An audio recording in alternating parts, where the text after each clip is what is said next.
numéro 4, ne faites pas attention au pic bouton que j'ai là. Après une petite frayeur, le sultan. Voilà, je suis indien. Voilà, à partir de maintenant, je suis indien. Après une petite frayeur parce que Paul s'était trompé d'arrêt de bus au départ. Oui. On est arrivé et là, on est dans un très joli bus pour aller à Yogyakarta, la destination de ce week-end. Donc Paul, rassuré et content parce qu'on va bien dormir. Ouais. La place. Oui. Petit room tour, franchement. Un siège tour, comment on dit, site tour. Franchement, petit truc sympa. En restaurant, tu vois. Carré. Pour combien 12 balles, 13 balles 10. Elle est pas belle la vie. Franchement, on est bien là. On est bien. C'est très très bien. Meilleur que le début du matelas. Ça pète.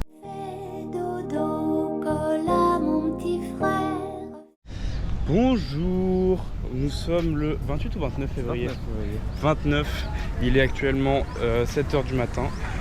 Nous avons finalement très bien dormi dans le bus parce que très confortable. Franchement, j'ai dû dormir 9 heures en tout, pareil pour Paul.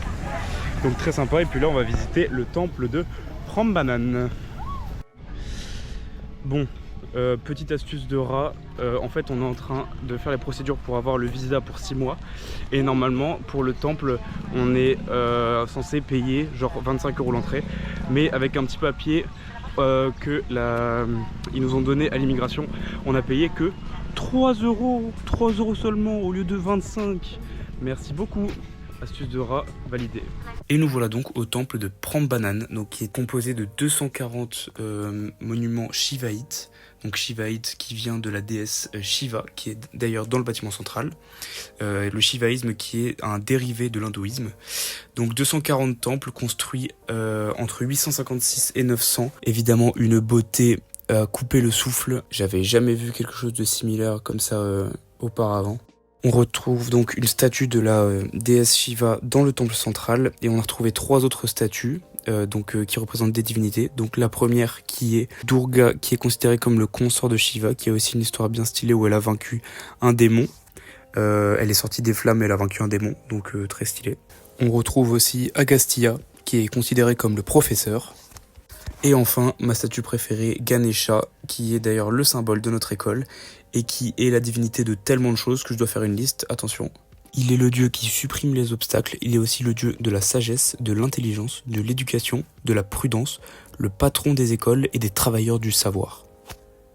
Je doute qu'il y ait quelqu'un qui a un meilleur CV que lui. Évidemment, qui dit monument historique dit beaucoup de sorties scolaires avec des élèves qui nous harcelaient pour prendre des photos. La preuve, ils étaient gentils, mais je pense que rien que sur ce temple, j'ai dû prendre une trentaine de photos avec plein de gens. Ken, say hi, say hi.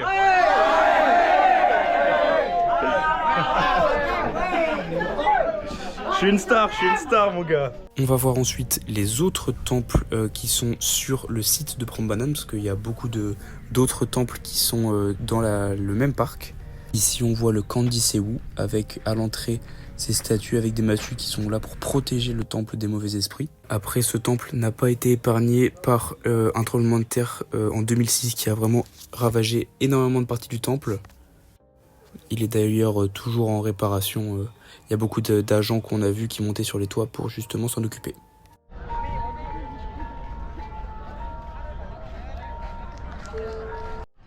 Ah, ça va être du sucre. Et puis là, on voyait toutes les dames qui essayaient de nous appâter pour acheter des noix de coco. Puis taxi avec 2 personnes bien fatiguées pour aller au temple de Borobudur. Petit joueur. Cet après-midi, nous visitons le temple de Borobudur. Cette fois-ci, on n'a pas réussi à avoir le tarif étudiant d'ici. Du coup, on paye 25 €. Mais attention, 25 €, on a eu une bouteille d'eau, regardez. Bouteille d'eau. Et surtout, on a un accessoire indispensable. Des claquettes. T'es ma nouvelle paire. C'est Nike. Bon, dans le temple, le guide nous a montré ces espèces de feuilles magiques qui se referment quand tu les touches. Bon, c'était pas la chose la plus intéressante de la visite, mais très drôle quand même. Après des petites explications de la part du guide sur la construction du temple et puis quelques marches à monter, magnifique plan des fesses de Paul, nous voici enfin au temple de Borobudur, un magnifique temple qui était vraiment très impressionnant, 121 mètres de long, 10 étages, dont un étage qui n'était pas accessible. Borobudur qui est le plus grand temple bouddhiste jamais construit, donc qui a aussi été construit au 9e siècle, et l'état de conservation était quand même assez impressionnant, avec toutes les gravures qu'il y avait sur les 10 étages à chaque fois tout le long du temple, avec le guide qui nous expliquait toutes les étapes et toutes les significations des sculptures, donc très intéressant. Il y avait même des énormes monstres qui nous tiraient la langue pour nous inviter à monter, à ce qui paraît, selon le guide. Je ne crois pas.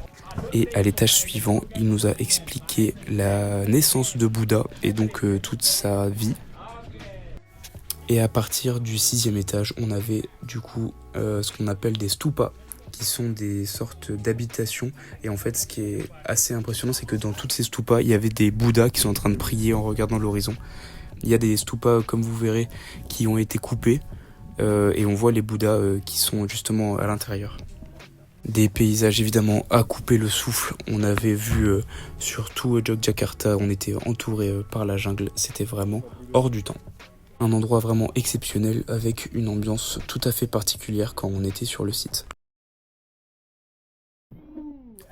Et puis après les temples de Prambanan et Borobudur, on retrouve notre légendaire Victor Super Sexy à Yogyakarta.